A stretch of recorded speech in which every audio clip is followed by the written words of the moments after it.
We're not recording yet. Good morning, Mr. Frace. How are you? I'm doing perfectly good. How are you today, sir? I'm doing very well. Thank you for joining us today. We are going to be discussing how you be a duty instructor. Very good. So why don't we start by going through some information and some slides and talking about just an overview of what a duty instructor is, what they do, and then we'll get into how to perform the job, okay? So first and foremost, what is a duty instructor? You can still see my presentation, okay? Yep, I'm here. Okay, so what is a duty instructor? A duty instructor is a flight instructor that's got room in their schedule to assist that are specifically scheduled for, sometimes few hour blocks if they have, a light day that are specifically designed to assist students in reviewing their preparation and planning for their solo flight, okay? Anything you want to add to that? No, but I'm glad that we're going to be talking about this. In the past, a lot of instructors have really, not seen a purpose to duty instructors, but it actually has a very important purpose. Helping our safety, helping the students conduct their flights in accordance with various regulations and our courses. So the duty instructor has a very important responsibility. Yes, it is. And why is a duty instructor helpful? Well, first and foremost, being scheduled as a duty instructor is a way to help the students meet the requirements needed to perform solo cross-country flights. One of the requirements is they have to get a Part 61 solo cross-country endorsement from any instructor, 6193 C2, I believe it is, that states that any instructor has reviewed the planning and finds that it is true and correct, and that there's basically no errors in it, and that the known conditions are within the limitations specified by the primary endorsing IP. So if we lived in a world where there was not duty instructors, and I've lived in this world years and years and years ago before we created the duty instructor, or if you come from a school that maybe is maybe a little bit smaller or doesn't have this set up, what ends up happening is the students are left to fend for themselves, right? And they're left to go from instructor to instructor, whoever they see, to try to get a sign off. And the instructors end up saying, no, I don't have time, or I'm too busy, or yep, I'll be right there, and then they don't come back. So this is a way that you can help the students be successful in attempting and completing these solos satisfactorily. And then the same is on the flip side, right? If that was your student that needed to get these solos done, while you were flying with your other students, you would want to make sure that they were able to get those done and that it wasn't incompleted or canceled due to simply somebody not willing to help, right? So this is the way that you can help them stay on track, stay completing these missions. But what you're doing is essentially you're just reviewing their planning to make sure that it is true and correct. The next thing you're doing is assisting them for looking for errors. These errors could lead to inconsequential little things. Maybe, something that we wouldn't even think about, like, they didn't fly as efficiently as they could have as far as their point selections. Or maybe it's something more consequential, like a pilot deviation, or they get lost, or they didn't plan for a proper amount of fuel, so they end up landing with low fuel and almost running out of fuel. All things that have happened, all things that the duty instructor can help with, okay? And at the end of that review process, you're endorsing them according to Part 61, simply stating that you have reviewed the planning and verified that it is true and correct and that the known conditions are within the limitations specified by the primary endorsing IP. That's the key part. You are not there to say what that individual student's limitations are. That individual student's limitations are what the endorsing IP says they are. It is either within the limits or it is outside of the limits, right? There's no gray area involved in that process. It is very black and very white. It's going to either be within the limits now and during the entire duration of the flight, or it's not. If the answer is no on any of those parts, then we can't go right now. We either have to wait or we cancel. Okay? But the key part is that is the extent of your responsibility as a duty instructor. I want to make that very clear. Let me say that again. That is the extent of your responsibility as a duty instructor. So why do I emphasize that? I have a lot of questions of people asking me, let's say I sign off a student and then he goes out and gets a pilot deviation. Am I responsible for that? No, you're not responsible for that, because the only thing you're doing is signing off and saying that you verified the planning was correct and it was not wrong. As long as you did that, you're fine. And I will say the I guess exception to that is if the student plans to fly through the Bravo airspace or straight through an airspace. If they plan something erroneously and they still receive an endorsement, you'll probably get a talking to. So for the instructors, make sure you actually check all of the student plannings, because it's happened in the past. Yeah, good point. Good point. It's very important that you pay attention to the little details. Say a student did plan inadvertently to violate the Bravo, and he goes out and he does execute that flight and he does violate the Bravo and he does get a pilot deviation. Okay, so like you said, the FAA might talk to you, and that probably going to be the extent of, hey, just be more careful next time. And that's really about as far as they would go, but it could have been avoided, right? It could have been avoided. So that's kind of those things where you're there to help the students when and watch out for little errors that they may not have realized they made in the plan. You're that extra set of eyes. Right? Now, that's not the only thing we can do, though. Being scheduled as duty instructor is also a way to help the students meet the requirements needed to perform local solo flights. So what in those situations if a student isn't going on a solo cross country, but they still need a solo sign off through ETA and Avio book? Well, we're still there to help review the documentation to make sure that they have everything they need to legally fly, and the known conditions are within the limitations specified by the primary endorsing IP, even though there's not a solo endorsement to provide in the student's logbook.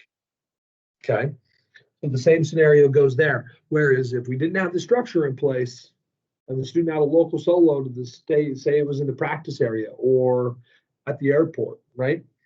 And we didn't have anybody specifically for them to go to, they wouldn't be able to accomplish that flight, which would mean your next flight with them that's a dual flight, you wouldn't be able to do that because that would have to be kept repeating and repeating and repeating.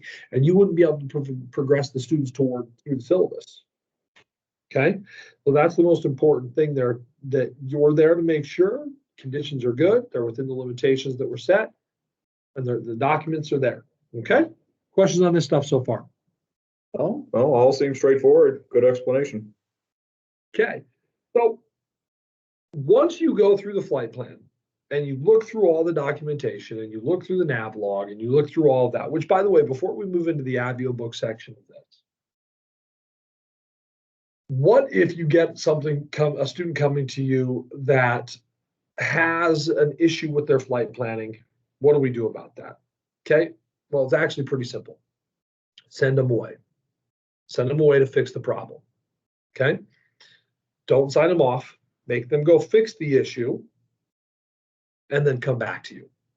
Once it's fixed to your satisfaction, then you can continue in the sign-off process. All right. If it's something that you deem unsafe, which again, this is very rare, but let's say it's something you deem unsafe, send them to the flight leads for their respective department and have them take a look at it. Okay. That's not your responsibility to help them identify and fix something that maybe is unsafe. You're there to look at the planning. All right. So again, if you see something you don't like, have them correct it. All right. If it's a program specific thing, be conscious of that. Different programs have different procedures and techniques that they use for their actual planning. So make sure that you really differentiate something that you may deem as incorrect versus that's a program specific requirement for how we plot our distances and how we draw our dog houses and the routes we take, right? EOSA, they do solo cross countries, but they don't land at any airports. They do flyover destinations. All right. And in that case, you're going to write the name of the checkpoints in the route portion of the solo cross country endorsement. Okay. Or in another scenario, let's say they're going to Coolidge as an airport. What do? Well, Coolidge is at 50 miles away, but it's also greater than 25, right? So we're in that in-between endorsement section. We're greater than the 25 nautical mile endorsement that we can give for a solo flight to another airport. We're less than 50, okay? Well, the FAA in this situation wants everybody to get a solo cross-country endorsement in that case, okay? Correct. So good. What if this whole situation unfolds where a student comes to you and has incorrect flight planning? You have to send them away to fix because maybe say they planned one of their routes through a wilderness area, or not having proper noise abatement, or through the Bravo, or something worse. And you're at the end of your duty FI shift. How do we make sure that that student doesn't plan a flight, doesn't wait for you to leave and then take the same plan to the next duty instructor without fixing it? That's another important factor, okay? Well, there's a couple things we can do here. Tell dispatch, make sure dispatch knows, and let the next individual know behind you. Check with dispatch, who's the next duty instructor, send them an ETA message, leave a little note on the duty instructor desk, whatever you need to do. If you see them, talk to them. Any form of communication is going to be as acceptable at that point to make sure that they know, hey, I have this student that I sent away. Here's what he's fixing. So now when that student comes back to the new duty instructor, they can obviously check everything, but pay very specific attention to those very key points. Okay, so that'll be very critical there. All right. So once all that's done, now we're going to go to Avio Book and we're going to check all the proper forms and go through that. So the first thing you're going to do is select the leg and navigate and select the leg within there. Okay, go find their flight under the legs, find their solo flight, select it. Then we're going to go to the report section. All right. And we're going to select the student authorization, flight authorization form. And this is the form that you have all used as a student. And now you're simply filling it out instead of having the student having it be filled out for you by the duty instructor. You're the one now filling this out. Okay. And that's one of the benefits to everybody having been a student here and now instructing here. You're pretty familiar with this process. You're just having to do a few different things that were always done on the other side of the desk, right? So now you're the one going through it. It's a very simple checklist. Do you have the medical certificate? Do they have their pilot certificate? All right, it says student pilot certificate. Sometimes they have solo flights after they're a private pilot. Make sure you check for their pilot certificate.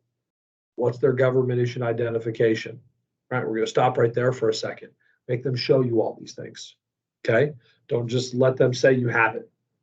See it, check it, make sure they're fine, make sure it's proper, and they're good to go. It's very rare, but it does happen. I feel, it happens once or twice every couple years, but check the names on their documentation to make sure all their names match, okay? Sometimes their names will be flipped on one of them that might or might not cause an issue with if they can operate or not, okay? If that happens, come find me or Pat. We'll be happy to assist in what the next steps are. Okay? That's a very good point that you bring up, and I would expand on that to include the birth dates as well, because we have a decent amount of international students, and where, in the United States, we write a date in a month, day, year format. Most of the other world, they'll do a day, month, year format. So be aware of that, and just keep an eye for it. Yes. Yeah, very good point. Any of those things that might be flipped. Thank you. All right, then go through the rest. Pre-solo written test. Okay, they don't need the actual pre-solo written test. They need the pre-solo written test endorsement, depending on the type of solo flight you're looking at. Okay, the initial solo endorsement, the initial cross-country endorsement, and then obviously today's cross-country endorsement that you would give. And the checklist goes on. Okay, once you're done with that, we're going to go to the FRAT form. You've all used the FRAT form. You all know what the risk assessment form is for, and you all know what the risk assessment, the values that the risk assessment holds, right? We're trying to identify where we have extra risk and put it in a quantitative format, okay?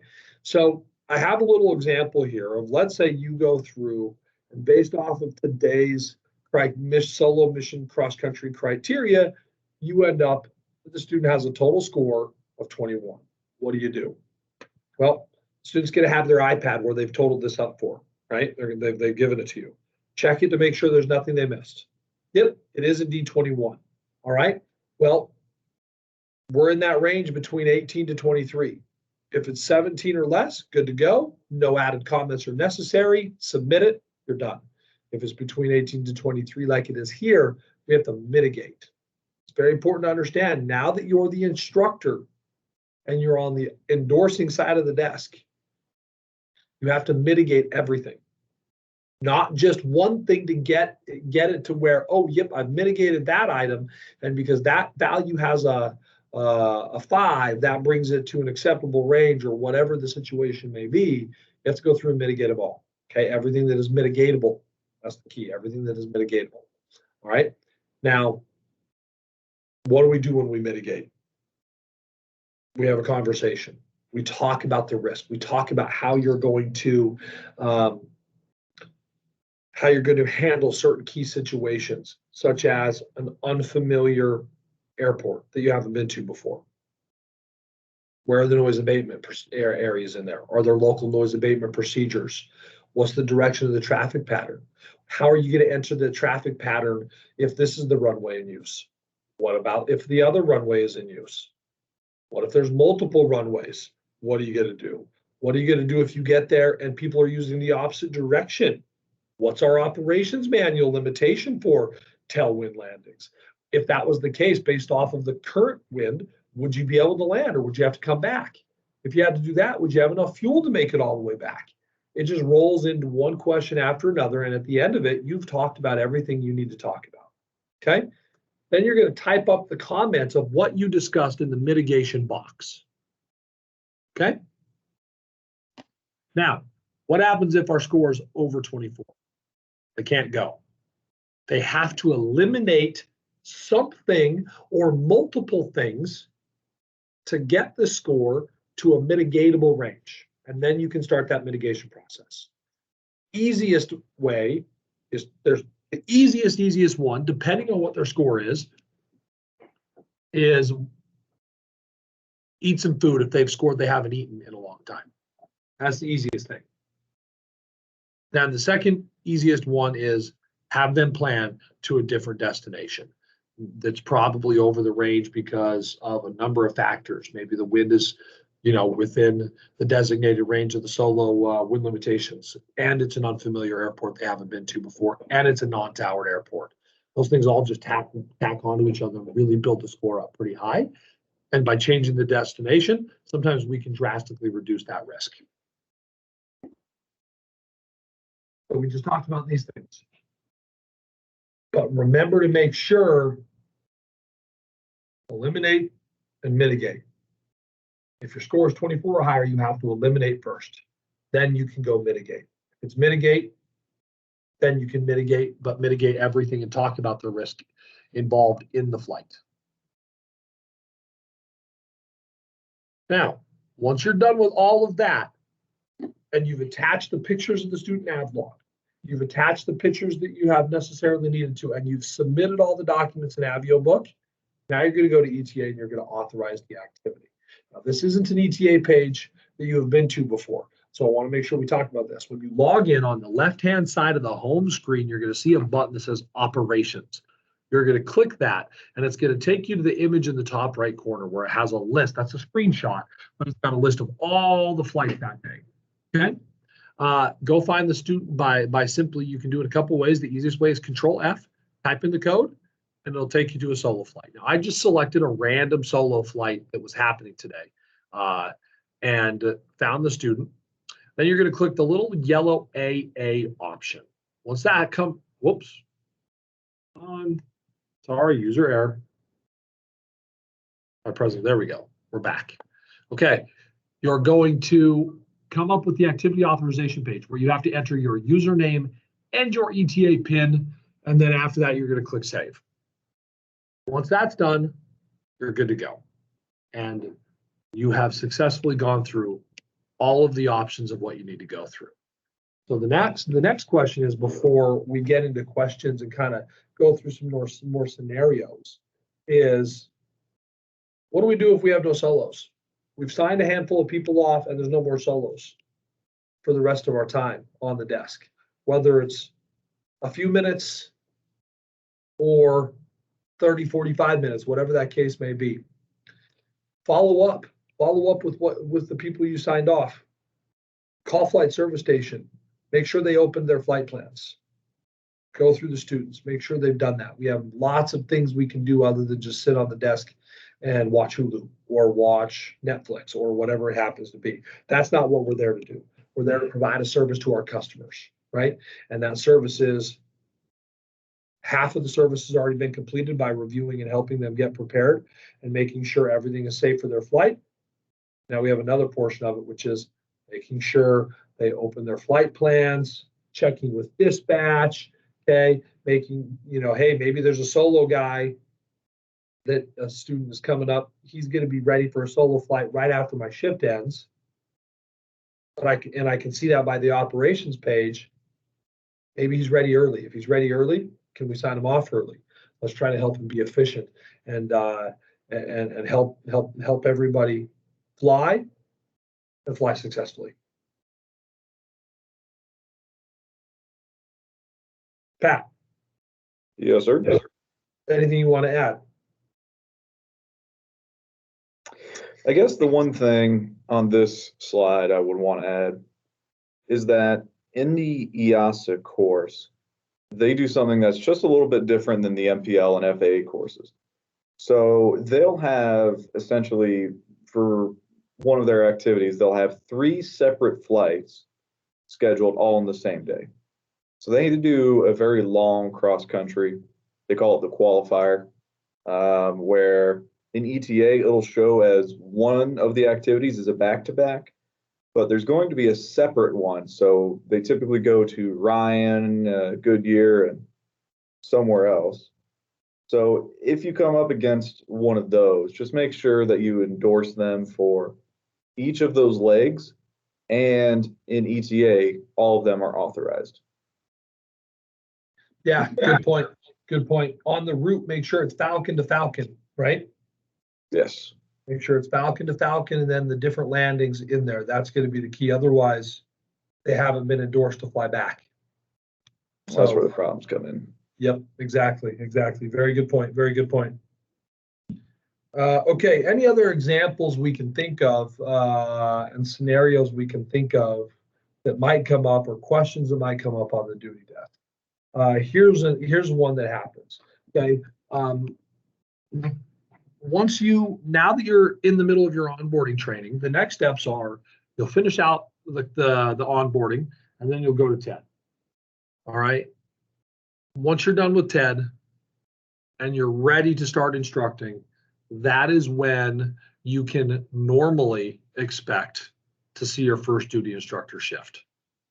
When that happens, you'll be scheduled with somebody at the same time. You won't be left to fend for yourself for the first time. So you'll be able to shadow and observe at least one other person, depending on how many duty instructors there are on a given period.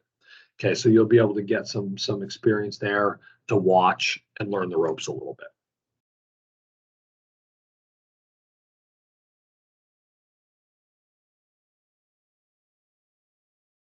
Good. Any other examples you can think of? Well,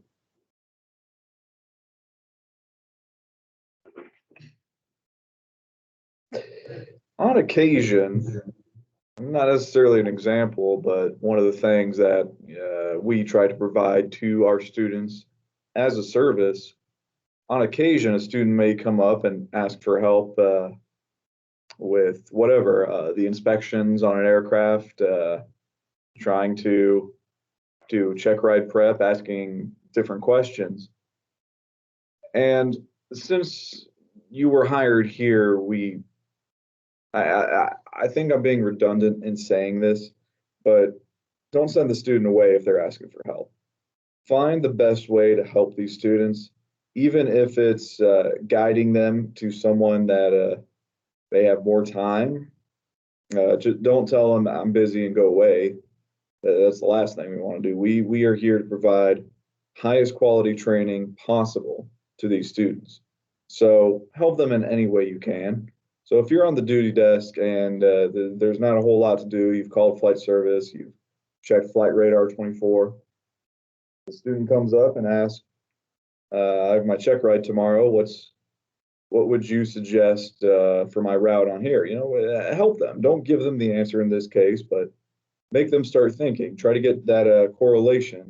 As an instructor, we're always striving for the highest level of learning. So just help the students is all I'm saying. And another one that might come up, Pat, along those lines is if the student comes up and says, hey, I've got my check ride this morning. Can you help me with the maintenance records, taking pictures? Absolutely. Yes, please help them. Help them have that successful start because their instructor might be on a flight. So you might be that key to help them successfully start the check ride and really calm their nerves a little bit. So yeah, just remember, one of the things I always say is remember when you were a student and you had to go to the duty instructor desk with some of the questions you had and maybe some of the frustrations that you felt. Remember how you wanted to be helped and provide that same level of service now. Another thing, I don't see this too often now, but the student going on for a solo flight will be coming to you as a duty instructor. It's your job and my job as instructors to make sure that they meet the requirements and they know how to do this flight safely. But don't go too zealous into it. Don't make it a full check ride. We're here to make sure they're safe, but we don't want to spend 2 hours asking these students questions about this flight. Right. That's very good. That's a very good point. And I get back to you're here to make sure the planning is true and correct. And that's the extent of what we're looking for. I like that you brought that up, Pat. You don't need to make sure they understand every single detail about aviation. That's what the endorsing instructor's job is. You're there to make sure they didn't plan through the Bravo or through a TFR and they know how they're going to get into the airport they're going to. That's it. That's it. Correct. Excellent. Great. Okay. Well, thank you everybody for your time. I hope this has been helpful and we'll see you on the duty desk soon. And then one final word. If you're not sure about something, don't be afraid to ask. We were all in a situation you're in now where we have to learn. And just, ask your flight lead, ask Kyle, ask myself, ask your training manager. If there's anything you need, the last thing we want is to turn you away and have you figure it out for yourself. We're here to help. We're all one CAE. We're all a team. So don't be afraid to ask any questions that you may have. Thanks, everybody, and fly safe. Thank you all.